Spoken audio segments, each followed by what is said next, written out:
try to play, but you're never gonna beat me. Look the other way, what I'm doing ain't easy. Bloody hands stained from the people who deceive me. Muddy hands break through the chains, go free me. Looking for change, looking for pain, pulling a mob, pushing a train. I'll never stop, stick to a lane, pick up the pieces and go rearrange. I'll be the best above all the rest, put me to the test and expect nothing less. You check as I'm chess, what's happening next? Yeah. He got the venom, a tangible weapon, no coming in second. This life is a lesson. He got a new engine from pain, that's a blessing. New focus, no guessing, just bold and obsession. All in his possession, you got their attention. I'll leave an impression and take your redemption. Just kill, no discretion. Your mind is a weapon. 11-11, it's time for progression. You could try to play, but you're never gonna beat me. Look the other way, what I'm doing ain't easy. Bloody hands stained from the people who deceive me. Muddy hands break through the chains, go free me. People like sheep move feet, hurt it easy.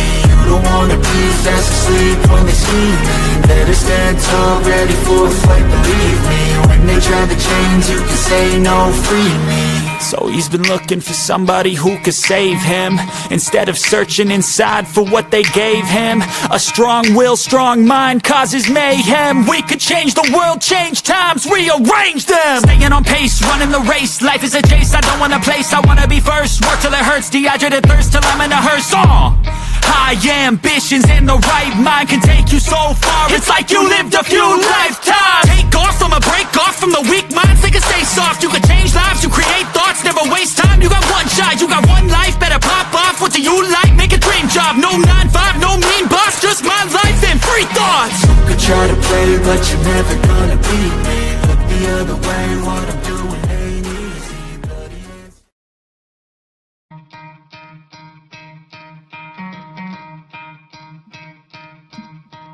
You could try to play, but you're never gonna beat me. Look the other way, what I'm doing ain't easy. Bloody hands stained from the people who deceive me. Muddy hands break through the chains, go free me. Looking for change, looking for pain, pulling a mob, pushing a train. I'll never stop, stick to a lane, pick up the pieces and go rearrange.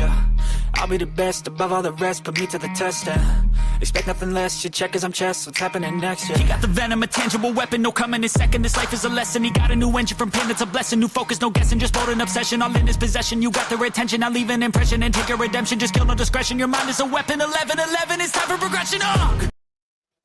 What up, Finn fans? Welcome to another episode of the Finn Posse Podcast. I'm your host, Big C, and this is brought to you by Game Changers Media. How is everybody doing today? Good morning, Monday morning. I got a new cord. Hopefully we don't have no issues. I think it's a higher quality cord. It is definitely shorter. I think the other one was a 6 foot. This is a 3 foot. So hopefully that's going to eliminate the issues of the interference. Don't mind the blemish that I got. I had a pimple on the side of my nose, and I don't know what happened, but it kind of blew up. I don't know what happened. But yeah. Good morning. Michael Lombardo, good morning, brother. Timothy, good morning. Bonnie, good morning. JD, good morning.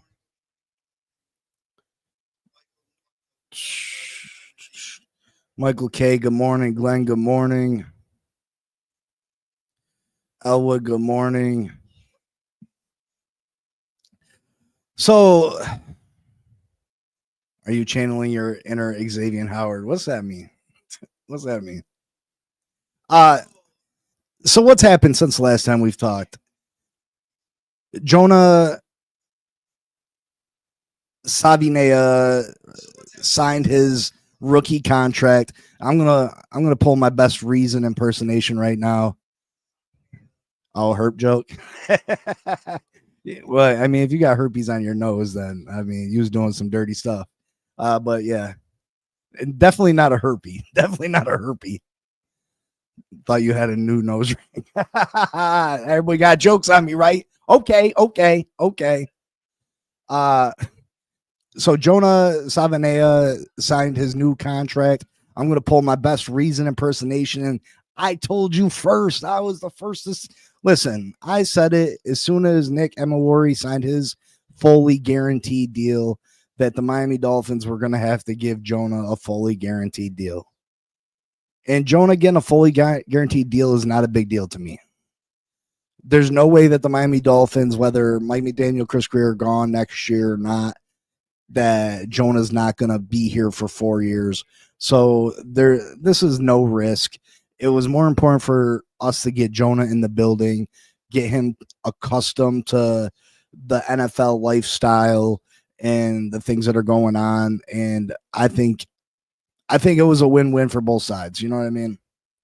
Well, maybe not so much a win for the Dolphins as much as Jonah, but this is the direction the NFL is going to. You know, pretty soon, next year, probably every second round pick is going to be guaranteed. And then eventually third round picks are going to be guaranteed contracts. So, you know, the NFL makes a ton of money year in and year out. I mean, that's what happens, you know, that's what happens. Howard getting 12 mil this year. What a joke.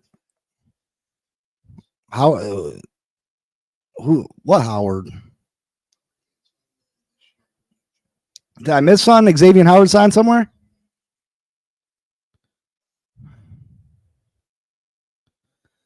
Did I miss something? Good morning, Raphael.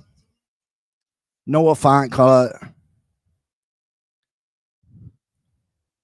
You keep telling me Greer and McDaniels will be gone. Are you trolling me? Are you talking to me, Glenn? Because I mean, I have high hopes for this football team. I have high hopes for this football team. And that might be my fandom, but I think if we can address the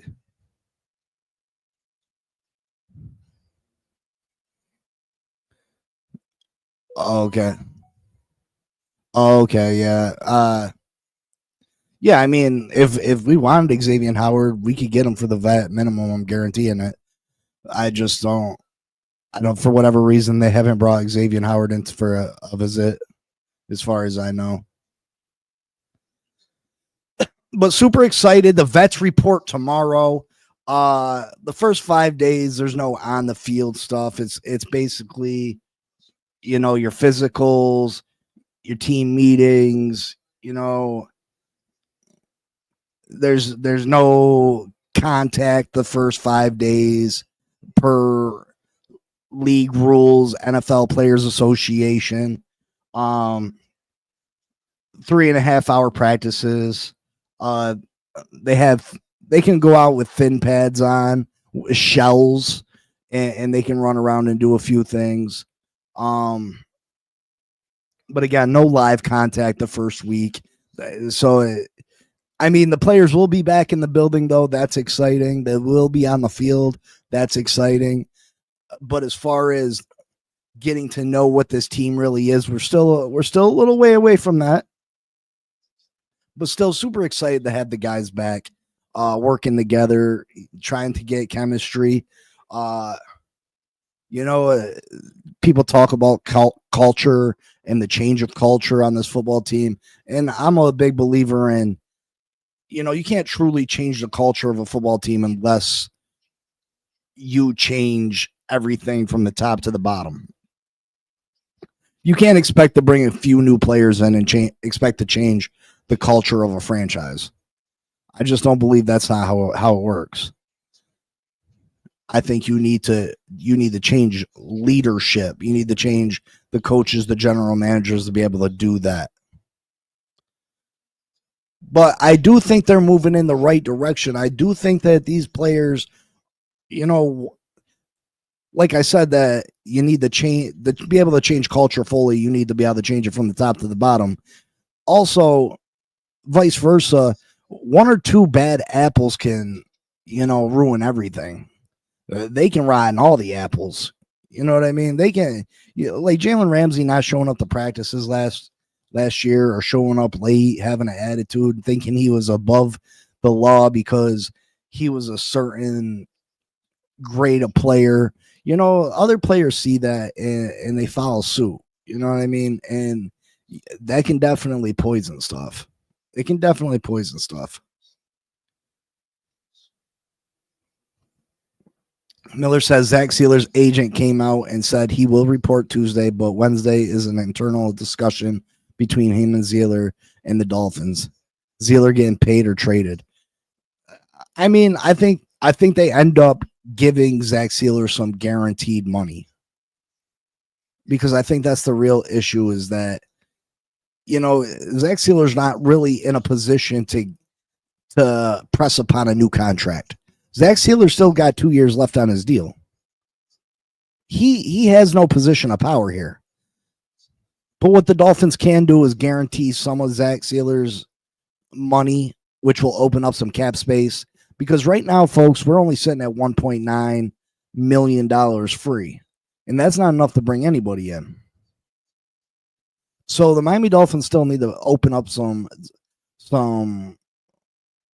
capital so they can go out and sign a cornerback, some offensive line depth chart, or in case someone gets hurt. You know what I mean? The Miami Dolphins still need to do that. So I could see them giving Zach Sealer some guaranteed money, some money up front, and that probably being good enough to make him happy. But as far as Zach Sealer demanding new money, a new contract, he's really not in a position to do that. He's really not in a position to do that. You got multiple years left on your deal, bro. And I love Zach Sealer. He has definitely outperformed his contract. But it is what it is. You're not in a position of power, and you're an aging player, and we can't pay this. That's the problem with this football team. Some of the problem with this football team is that we can't sit there and pay players for what they've done for us. It's what they can do for us in the future.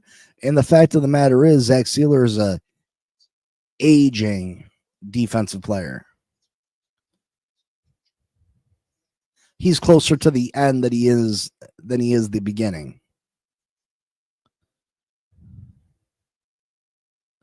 Raphael, Zach has had back-to-back 10-sack seasons. You're absolutely right. Listen, let's stop with the trade stuff. I don't think Zach Sealer's getting traded this year. The Miami Dolphins are still trying to win football games. This defensive front is already young as it is. I don't see them moving on from Zach Sealer.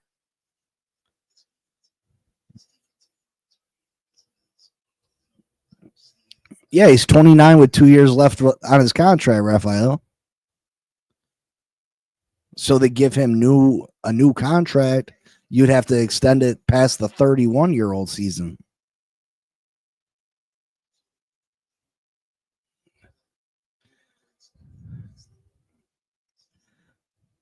Like I said, I love Zach Sealer, and Zach Sealer does deserve some kind of boost. You know what I mean? He definitely deserves something, but I wouldn't jump out the window with it. You know what I mean? Maybe you give him a little bit of a pay boost, but I think some more guaranteed money would probably make Zach happy.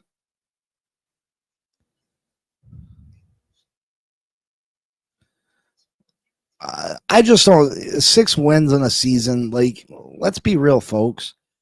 We're coming off 2 years where we made the playoffs,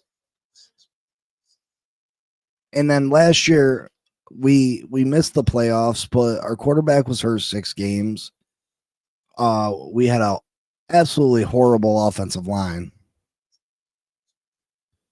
How do you see? You think we've gotten worse? Do you think that the offense has gotten worse? Now, if Tua goes down at the beginning of the season, he's out 10 games, then yeah, 6 wins, sure. But assuming Tua stays healthy, I don't see how you see 6 wins for this football team.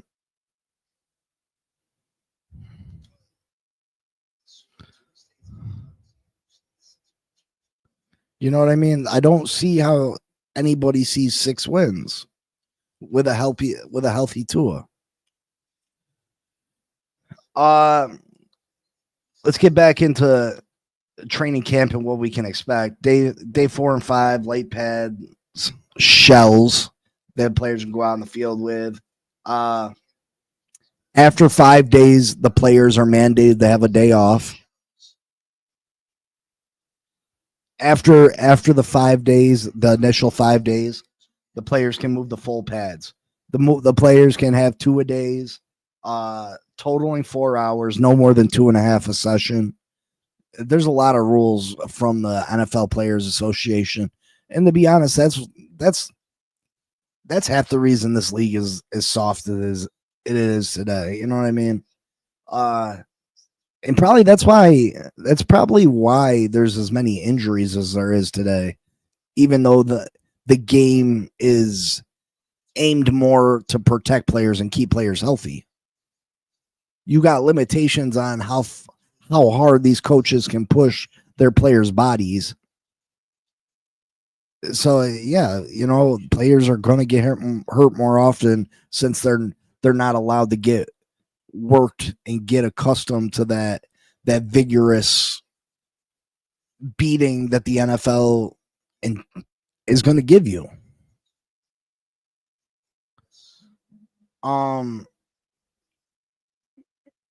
Yeah, so after 5 days they move the full pads, which that's when it becomes exciting. That's when you can really start telling what your team is.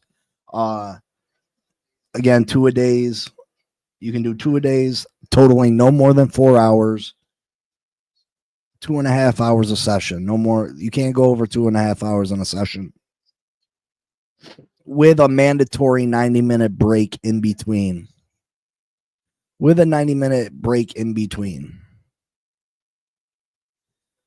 And one thing I'm very interested to see, we're talking about culture change and trying to talk coming out this season and not being considered soft. Because let's be real, other teams around the league see the Miami Dolphins as a soft team. They see us as a soft team.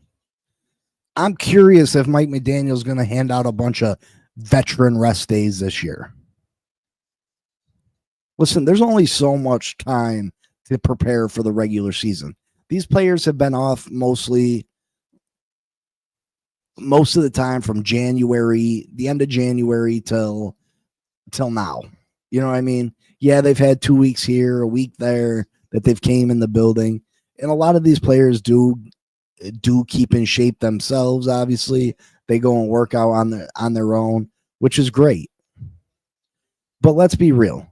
From the end of, let's say, February till July, the end of July, you've been free. They don't need veteran rest days. The NFL Players Association gives them enough rest days. They limit how many times you can be in pads. They limit the amount of hours you can practice a day. They do all that stuff to protect these players. We don't need to add on to it by giving them added rest days. So I really hope Mike McDaniel moves away from that. I really do.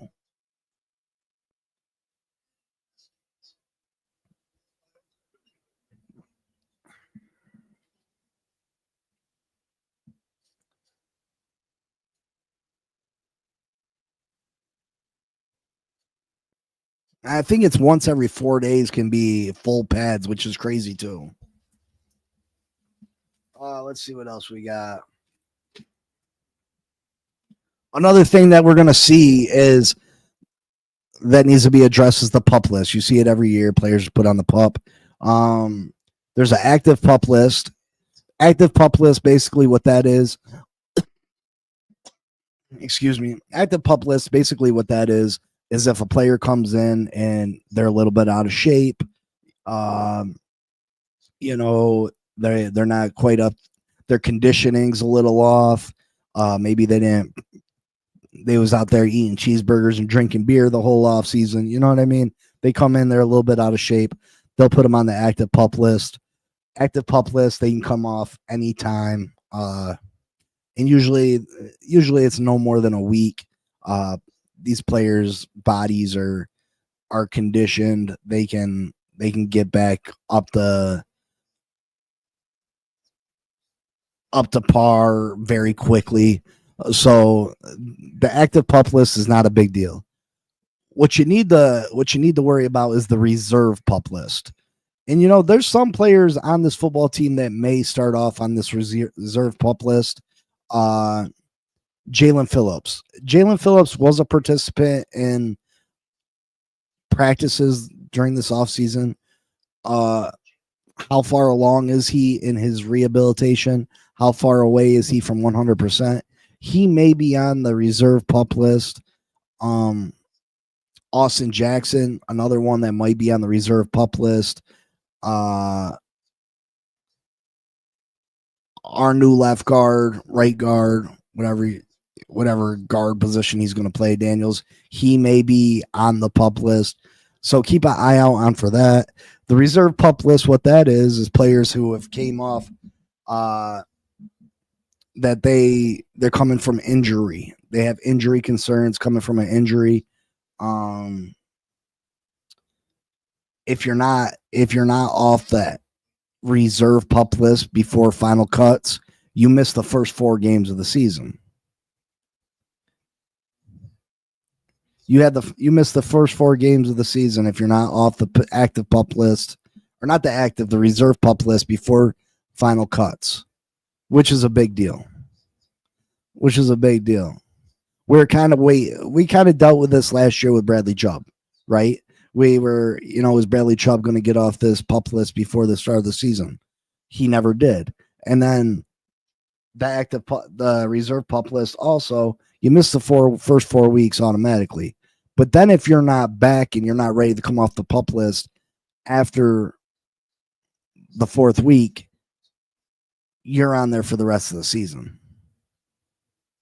And that's another thing that happened with Bradley Chubb. I think they activated him, but they never eventually let him play last year. I don't think we have any players in danger of that. I don't think we even have any players that are in danger of missing the first 4 games. I'll be very disappointed if Jalen Phillips or Daniels gets stuck missing for the first 4 games of the season. That'd be devastating for us. That'd be damaging, and I'd hate to see it.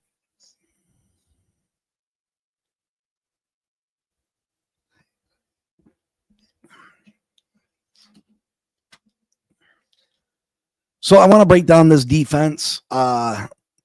Listen, you can be concerned with the offense all you want. Bottom line, and I'll say this, I'm not going to dwell on it. Last year we had a bad offensive line, right? We had a bad offensive line. Tua had missed 6 games. Tyreek Hill was hurt the whole season. Jalen Waddle dealt with injuries. Mostert wasn't the same. Odell Beckham was a bust for us. Supposed to come in and be this number 3 receiver for us. He was an absolute bust. Listen, when Tua was healthy, we averaged just under 25 points a game. Just under 25 points a game. I'm not concerned with this offense. The only thing that I'm concerned with this offense is Tua's health. People can criticize Tua all they want. If Tua's healthy, Tua will win games. Tua will put points on the board. Bottom line, point blank, period. You can agree, you can disagree. The proof's in the pudding. The guy's got a winning record. He has performed badly against some good teams, but he has had good performances against good teams also. It's more of a team letdown when we've lost to these good teams. The team has laid an egg. But again, this team, this offense with Tua healthy will score enough points that this team can be successful. So for me, it's all about the defense this year. It's all about the defense. Now, again, if Tua goes down and he's hurt, all bets are off.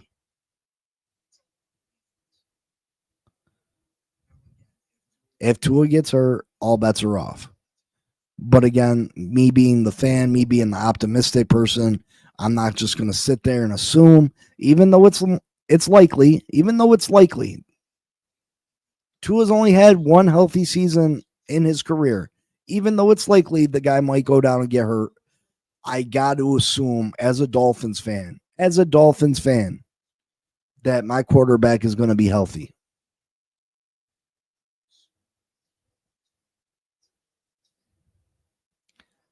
So I'm not concerned with the offense as long as it's led by Tua.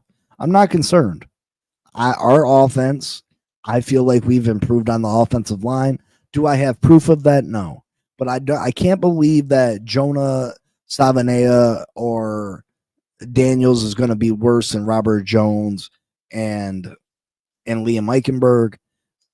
I don't believe it. Tyreek back full health. Jalen Waddle healthy. Nick Westbrook, Keeney, Achan taking another step forward. Malik Washington taking another step forward. I think we scored 25 to 27 points a game, and that should win you a bunch of games. My major concern is the defensive side of the ball. So I want to take a look at this. Is my prediction for the depth chart. I made another depth chart. It got cut off, though, what I'd like to see. And it was more of it was definitely different. And I'll go over what mine was. It got cut off. I can send it. Over and we can see it for the most part. But it did get cut off and it's missing the last corner spot. Let me see.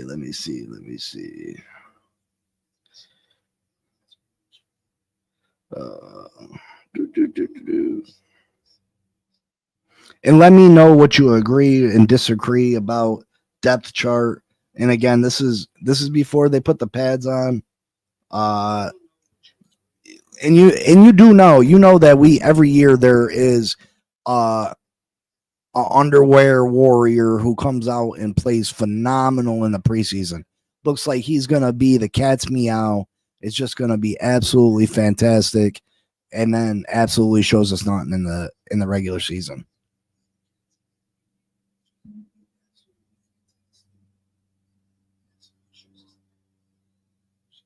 Oh, let's see if I can add this. Are we still talking about trading Zach Sealer over here in the comments? Like, this isn't Madden. You know what I mean? This isn't Madden, folks.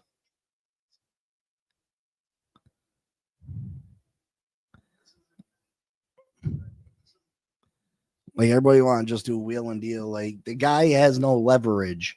Why would you trade him? Zach Sealer has no leverage to be traded. Go ahead. You know what the fine is for missing training camp games? Our training camp per day? $50,000 fine per day. $50,000 per day.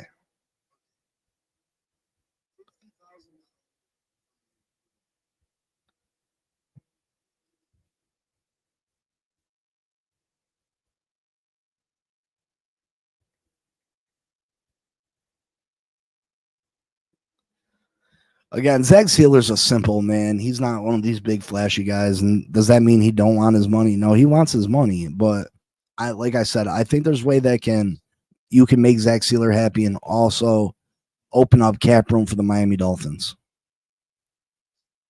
Right? There's ways that you can do both.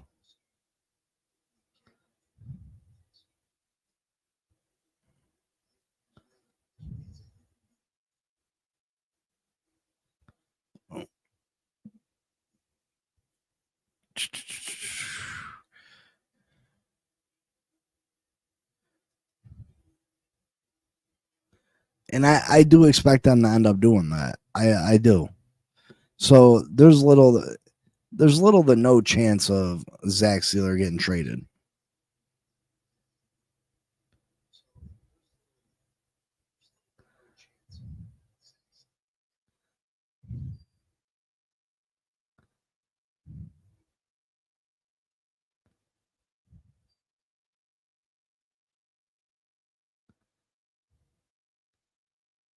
Now next year I could see Zach Sealer getting traded. because we did address, we went out there and got 3 guys on the defensive line. We went out and got 3 guys on the defensive line. And I think, Jordan Phillips is going to be a phenomenal player. Jordan Phillips is going to be phenomenal.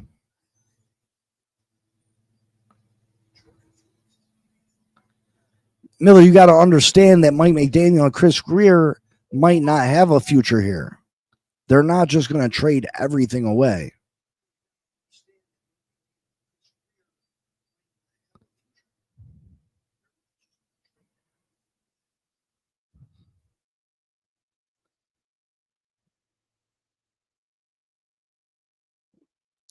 There's just it's not going to happen. It's not going to happen.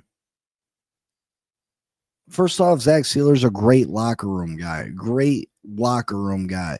You don't go and trade those type of players away. It's not all about, you know what I mean? If Mike McDaniel and Chris Greer don't have a successful season, there's no way that they're going to be here next year. And they don't care about future assets if they're not going to be here. If they weren't forced to trade Jalen Ramsey, believe you me, Jalen Ramsey would still be on this football team right now.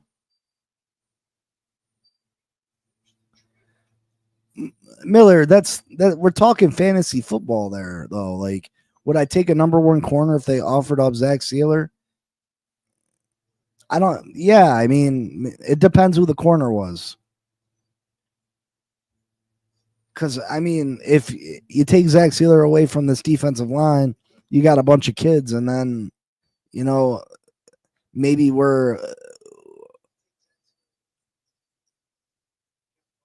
we are better against the pass, but we're worse against the run. We're worse up front. You know what I mean? So I think that we could have a dominant front 7. I really think we could have a dominant front 7 that is going to cover up the deficiencies of the secondary some. You start taking away from that, teams are going to have an opportunity to sit back there and pick us apart in the secondary, and that's not a winning formula neither.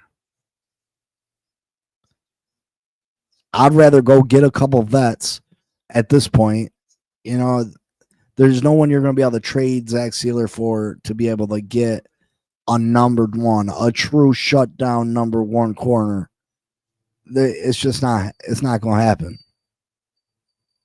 So I prefer use my time more wisely and talk about realistic scenarios more so than ifs and buts. If ifs and buts were candy and nuts, oh, what a world it would be.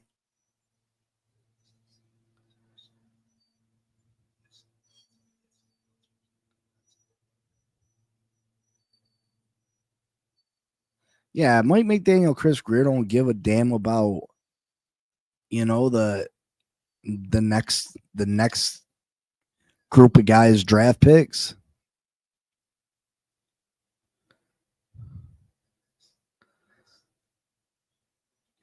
Deron Bland, what has Deron Bland done so? Deron Bland, I wouldn't even give Zach Sealer for Deron Bland. You're going to have to give me more than a 5th, 6th round conditional.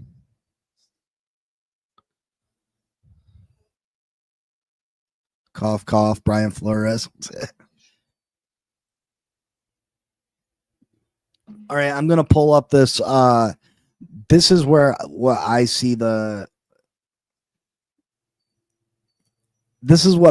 depth chart looking like. And then I'm going to pull up one where this is where if the team adds no more players, obviously. If the team adds no more players to this football team right now, this is the depth chart projection that I see for us. And then I'm going to show you one that I'd like to see. So, yeah, this is the... All right, so can I make this bigger? Yeah.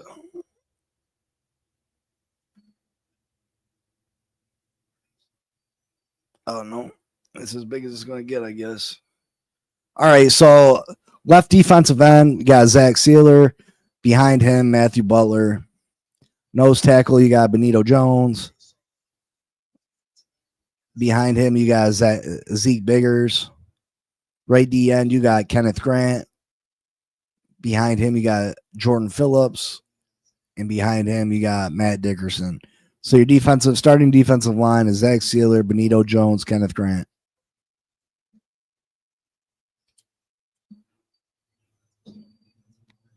Kenneth Grant's going to demand a constant double team. Benito Jones, he's a big physical guy. You know, lots of times he's going to demand a double team. And then that's going to open up our linebackers to be able to get in there, our pass rush to be able to get after the quarterback. It's going to open up a lot. Left outside linebacker, I got Jalen Phillips. His backup's going to be Chop Robinson, and then Mo Camara behind him. That's going to be the big difference in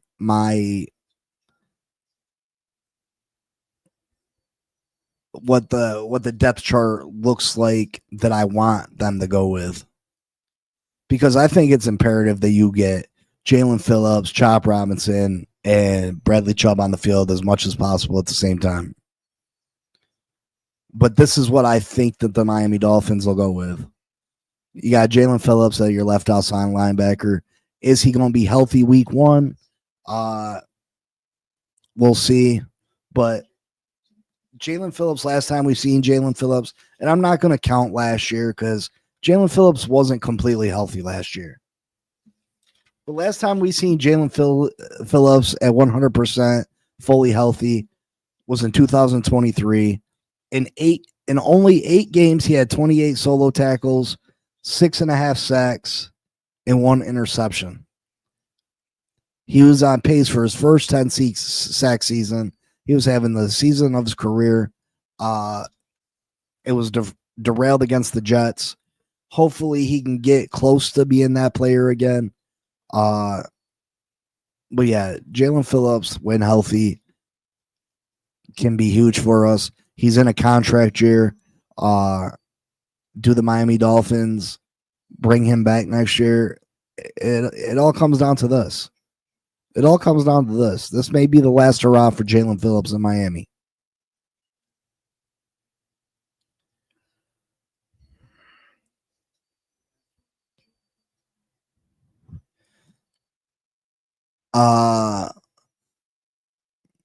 Left inside linebacker, you got Jordan Brooks, KJ Britt, and Shane Tyndall behind him.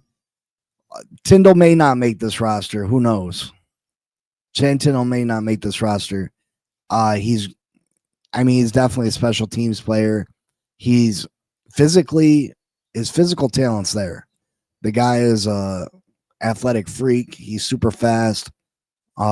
He just hasn't been able to put it together. Who knows if Channing Tyndall ends up on the final 53. Yeah, you try all 4 of those guys. All 4 of them, Glenn. Other inside linebacker, you got Terrell Dotson, Willie Gay Jr. behind him, and Daquan Jackson. Listen, I think Willie Gay might end up taking over for Terrell. Terrell played all right for us when we got him from Seattle last year. But Willie Gay has won Super Bowls with the Kansas City Chiefs.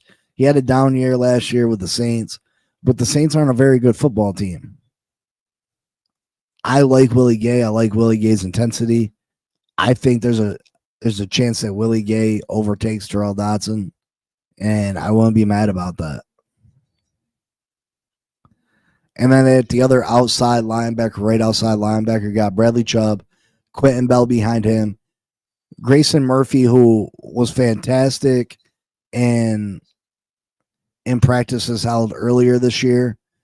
I have high hopes for Grayson Murphy and Cameron Good. Will Cameron Good be fully healthy this year?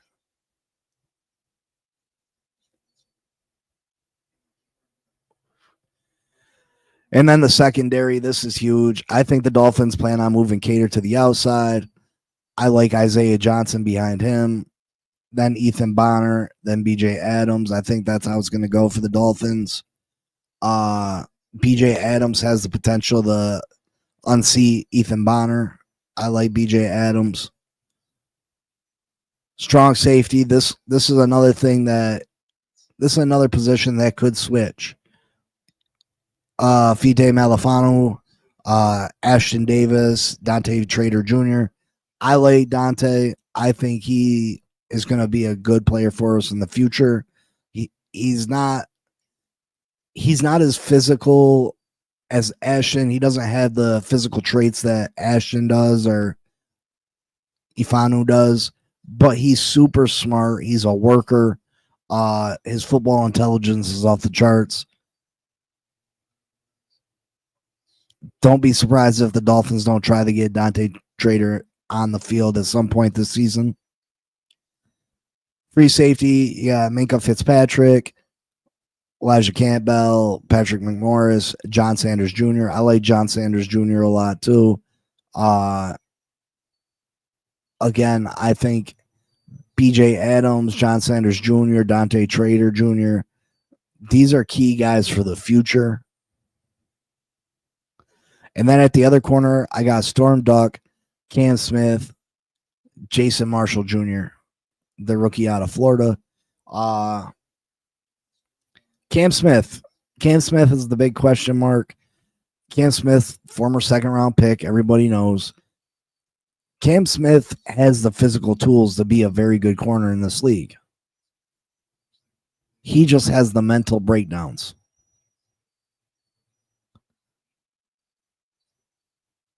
He has the mental breakdowns.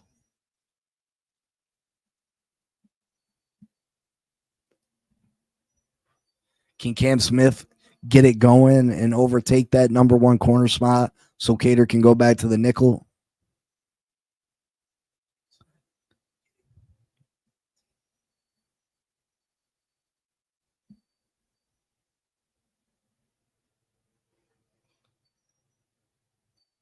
Miami Dolphins 2025 depth chart. Can he get it going? I really hope so. I really do. And then you got the nickel, which is on here, nickel position. I think they go with Kendall Sheffield. I think Kendall Sheffield, they throw at the nickel. I won't be surprised if he wins that nickel spot if Cater Kohu's pushed to the outside. And then you put Artie Burns as his backup, but I don't see Artie Burns getting that much play in the secondary this year. Artie Burns is more of just a special teams guy.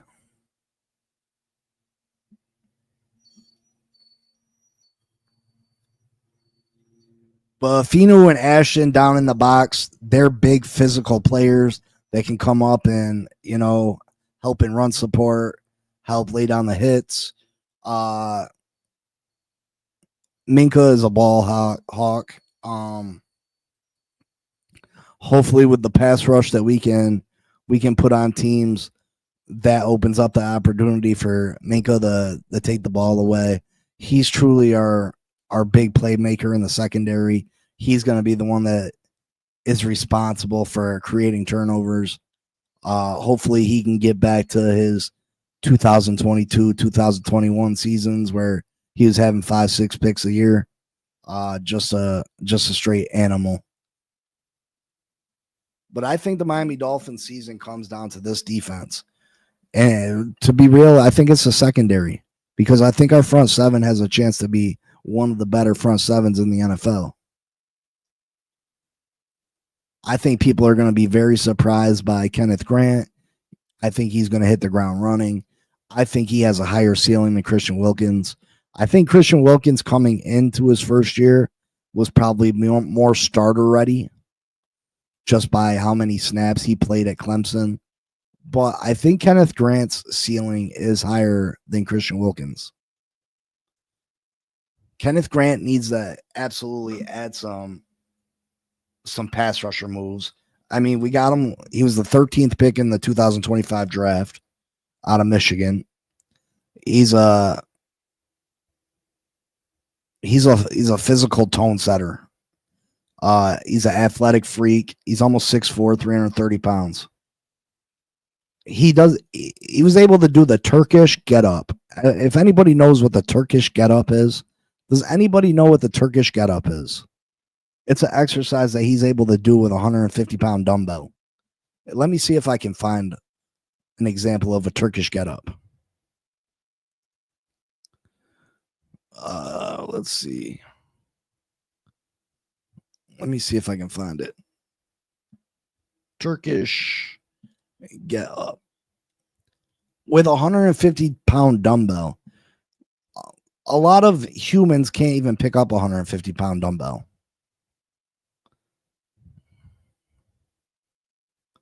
A lot of human beings can't even pick up a 150-pound dumbbell.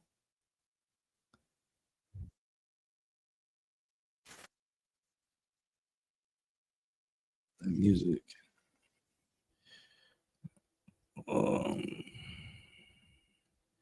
Yeah, I'm going to show you an example of a Turkish get up. And imagine doing it with a 150-pound dumbbell, folks.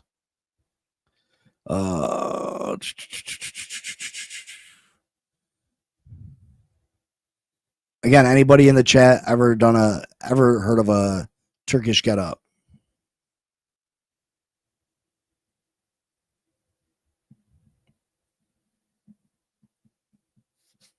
Anybody ever heard of a Turkish get up? Now, mind you, do it with a 150-pound dumbbell. Here we go. Share the screen. Hopefully, I don't get in trouble for this. It's only 20-some seconds.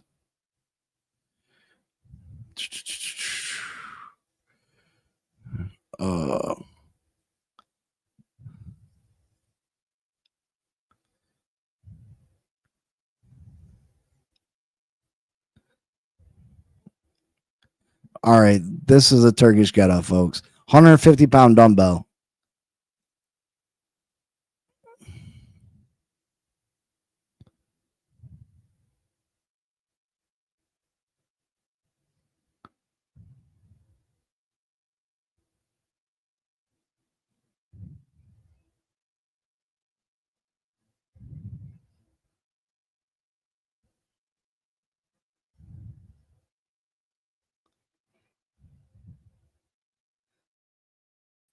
I mean,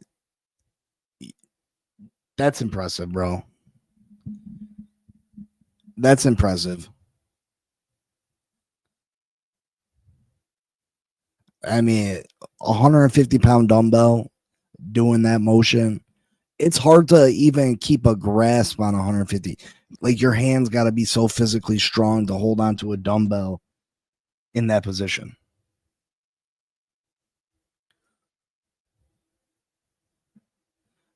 The kid is an athletic freak. He has a 29-inch vert. He's been clocked at over 19 miles per hour when he was 360 pounds. Damn near 19 miles per hour at 360 pounds.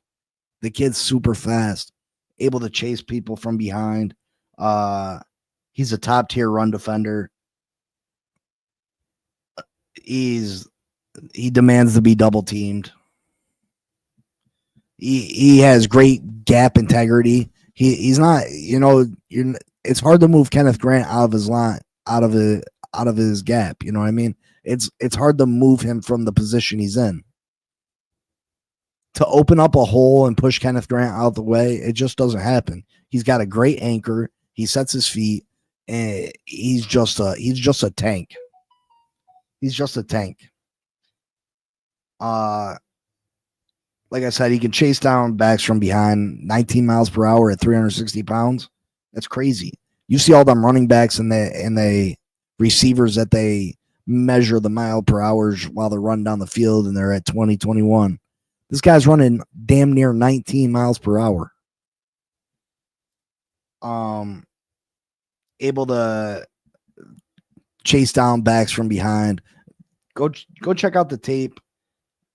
Katron Allen, I think his name was, the 2022 tape or 23 tape against Penn State, where he just tracks this guy who's running full speed, running back, full speed down the middle of the field.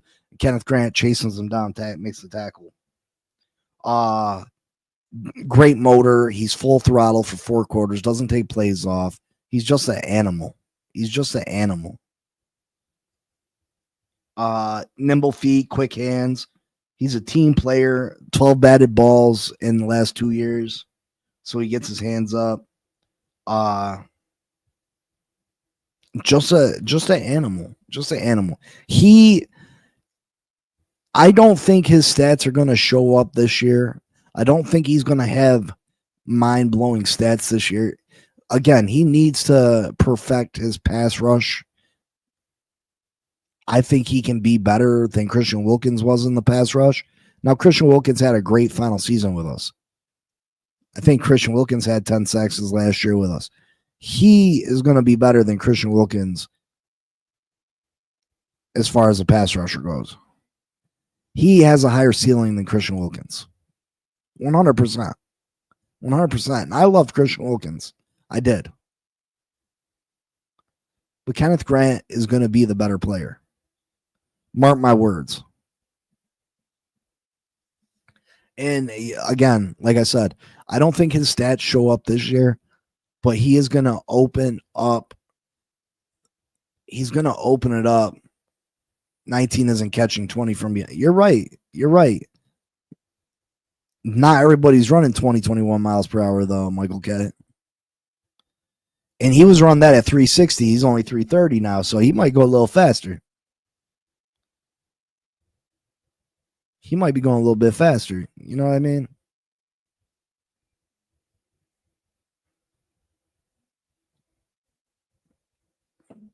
That's not true. That's not true, Michael K. That's not true. I'm pretty sure Kenneth Grant had more sacks than what's his counterpart there?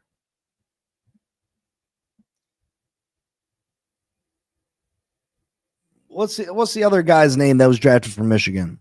The other D tackle.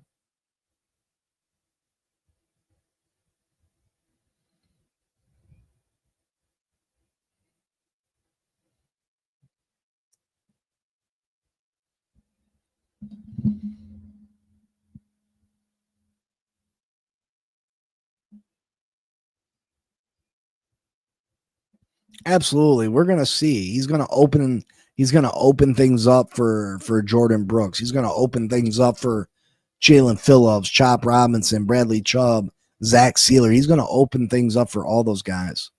Mason Graham, right? Mason Graham's career stats at Michigan.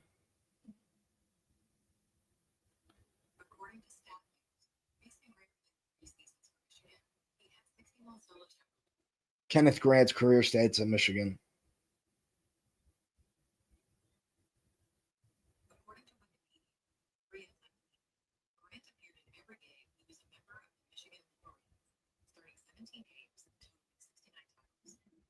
Mason Graham's career stats at Michigan.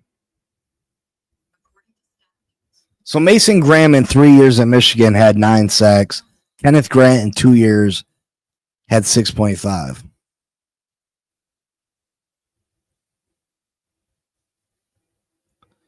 Kenneth Grant is going to demand to be double teamed. If you try to single block Kenneth Grant, you're going to be punished for it. You're going to be punished.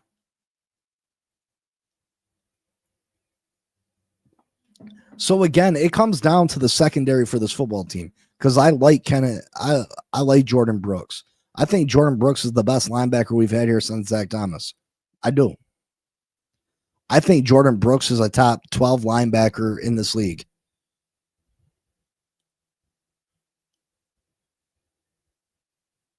Probably top 10 middle linebacker in this league.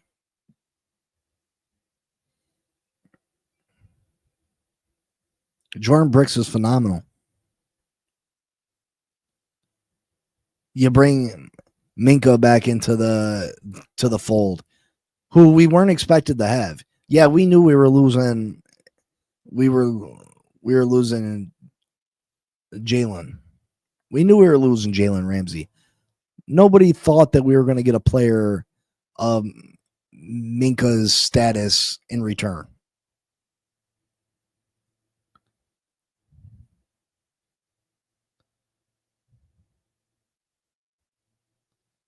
We just need to add a couple more pieces to this football team, the defensive side of this football team. Again, I'm not worried about the offense. I think we scored 25 to 27 points a game with Tua behind center. It's just if we got to be able to stop the other teams.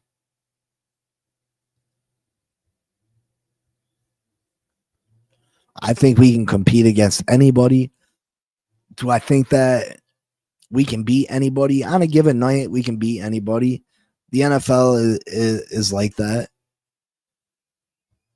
I think Baltimore is considerably better than us.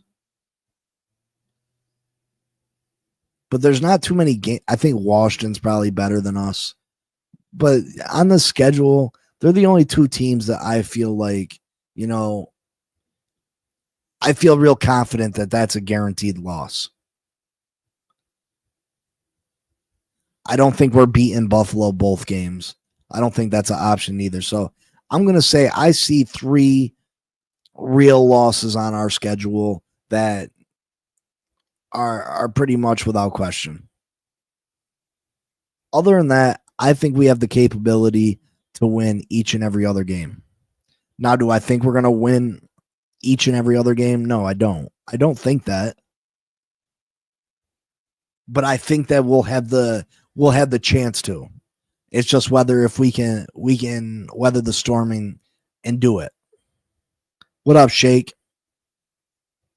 That's what it comes down to. Do we make the necessary plays that we need to make when it counts? Or do we remain status quo? Do we remain status quo? Bring in Gilmore, bring in another, if you're moving Cater to the outside, think about bringing in Mike Hilton to take the slot. I'd feel a million times better. Will I be completely satisfied? No.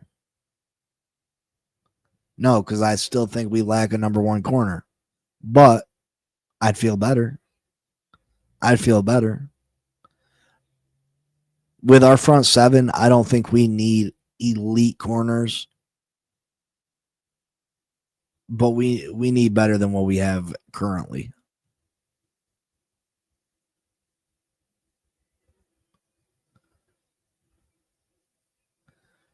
I think we're in for, this year could be great for us. Now, do I think we're real legit Super Bowl contenders? I don't. But anything can happen. Anything can happen in the NFL. And that's the beauty of it. That's the beauty of it.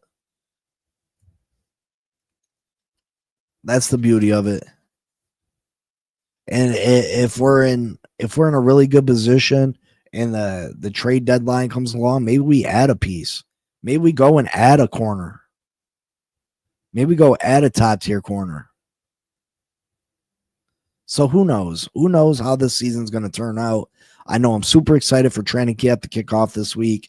Obviously, the fireworks are going to take a little bit longer to, the first 5 days. Not a whole lot's going to happen, but it's here. It's here. Training camp is here, folks. Training camp is here. We get to learn more about our football team. I still haven't got training camp tickets. I'm pretty sure TD hasn't gotten them either, which is strange. He messaged me the other day and was like, "Did you get your training camp tickets?" I was like, "No, I checked for them and they're not there." So I don't know what's going on. He hasn't gotten his. I was like, "Do you usually have them by now?" He's like, "Yeah." So I don't know what's going on with training camp tickets. But like I said, I think I'm more likely to come down for a game more so than training camp. I really like to come down for the Saints game. So again, if people are down, hit the email. We'll get it figured out. Make sure you hit that like button, subscribe, comment, share. hit the notification button. Sometimes you might check in. That notification button's big with me. Because sometimes you might check in at 9:59. You're like, oh, Big C don't got a show today. And you walk off. You know what I mean? 10 o'clock, Big C says he's going live at 10:10. You know what I mean? And I apologize for that. I do.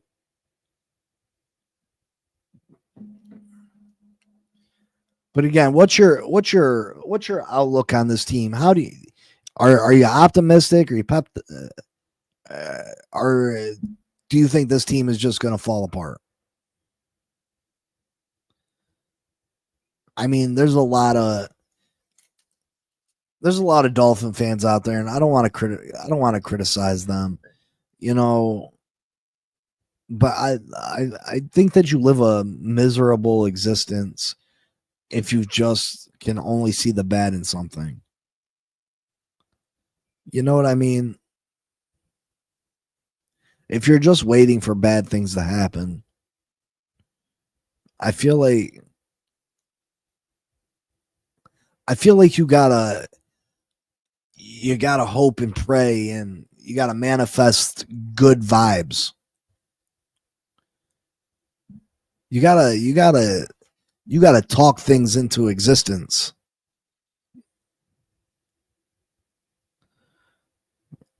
Like, okay, what makes you feel like the Dolphins have already fallen apart?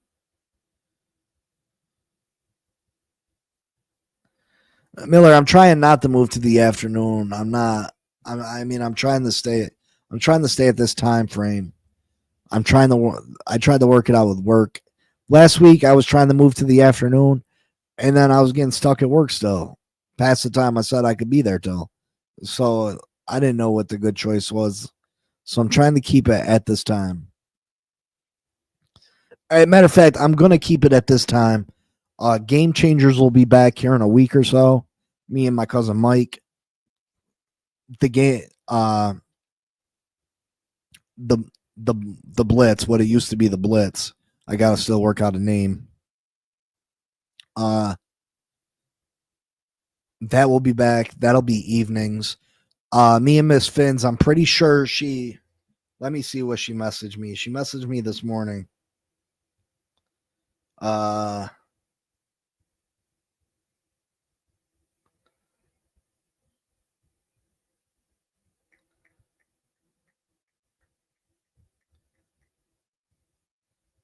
I think she said, hey, Big C, so I know this might be last minute, but tomorrow is 6 p.m.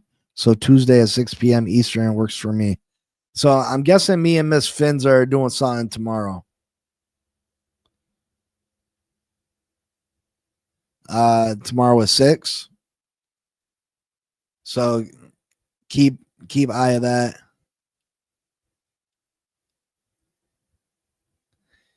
Yeah, Miller, like I have my doubts.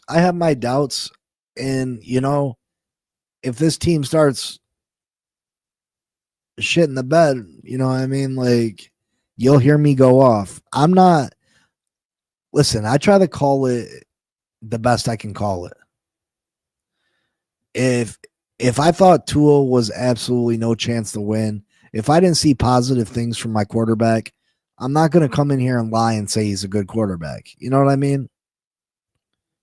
Just like I don't, you know what I mean? Like I don't see Jalen Waddle as a number one receiver. I just don't.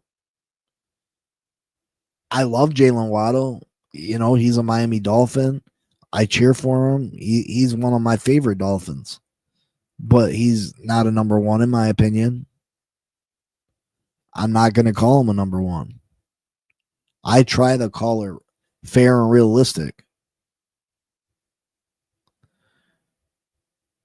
It hurts me to say that I feel that Garrett Wilson's a better receiver than Jalen Waddle. I think Garrett Wilson's more of a number one receiver than Jalen Waddle is. And that pains me to say. If you told me I could get Garrett Wilson for Jalen Waddle, I'm taking the trade. I'm taking it. 100%, I'm taking that trade.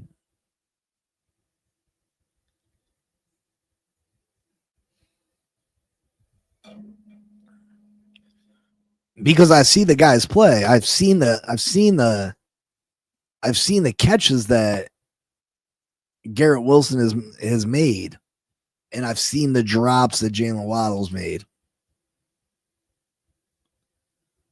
I think Jalen Waddle's the better athlete.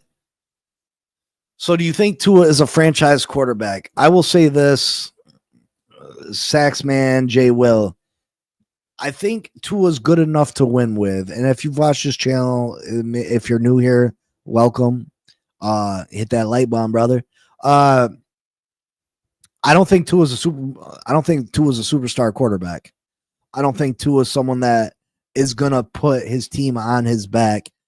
And he's not Josh Allen. He's not Lamar Jackson. He's not Patrick Mahomes. He's not one of those top tier quarterbacks. Is Tua good enough to win with? I think he is. I've seen Tua make some good throws. Does he have the strongest arm? No. Nope, he don't. But Tua's good enough to win with.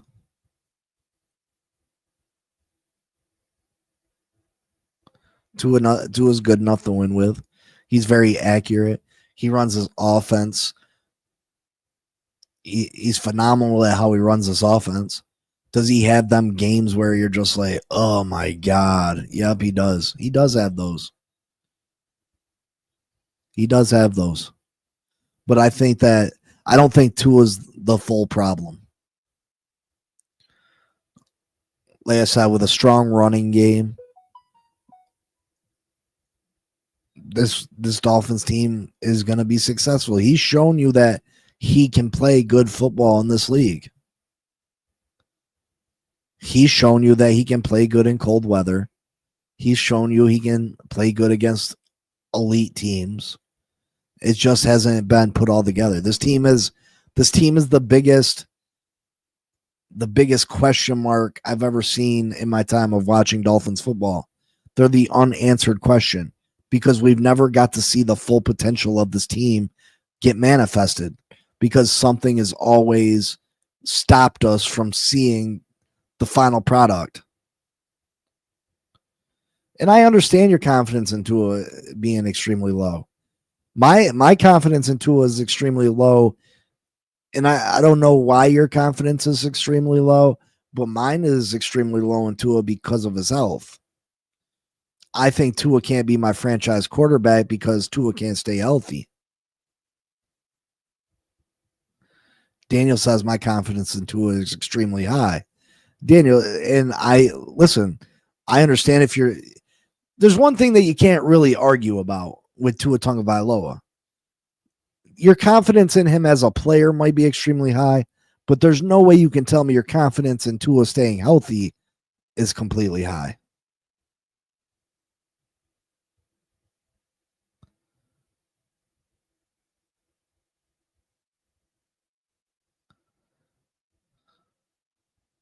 Finzaholic, listen, brother. Hell yeah, let's go. Let's win. Let's win. Glenn Big C, a few catches a year did not make a number one receiver. Garrett and Waddle are 1B receivers. I'm just telling you, Glenn, if I had my choice, I'm taking Garrett Wilson. And I fucking hate the Jets. There's my one curse word for the day. Like, I despise them. I despise them.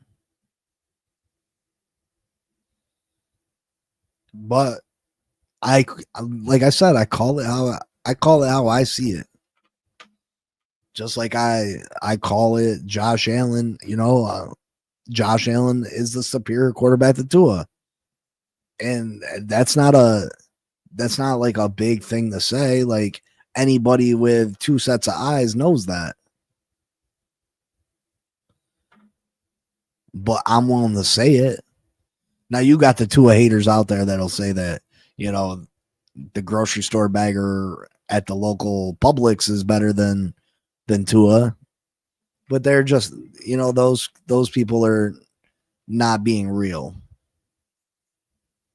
They're not being real. Or they don't remember the last 20 years of Dolphins football where we've seen what bad quarterback play looks like. And this isn't bad quarterback play. Is it superstar quarterback play? It's not. It's not. But is it bad quarterback play? No way. No way. No way. We've seen bad quarterback play here in Miami. We've seen bad quarterback play in Miami. Tua's not bad quarterback play. We've seen bad quarterback play last year when Tua was out, where we struggled to even get first downs.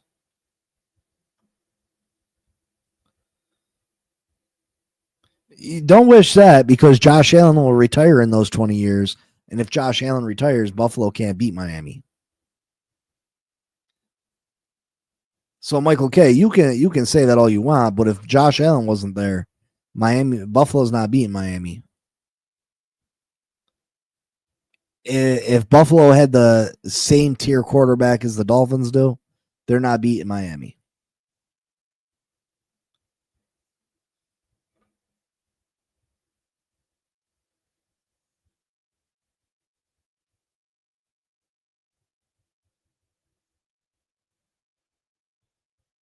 Yeah, maybe 10 years.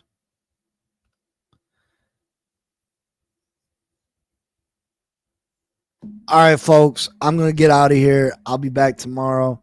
I love y'all. We'll talk more Dolphins football tomorrow. If you got an idea what something you want addressed, hit me up in the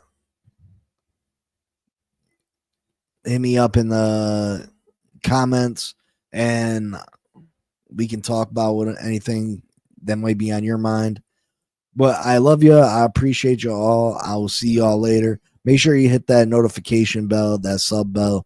I appreciate you all. Till tomorrow. Fins up for life. Peace.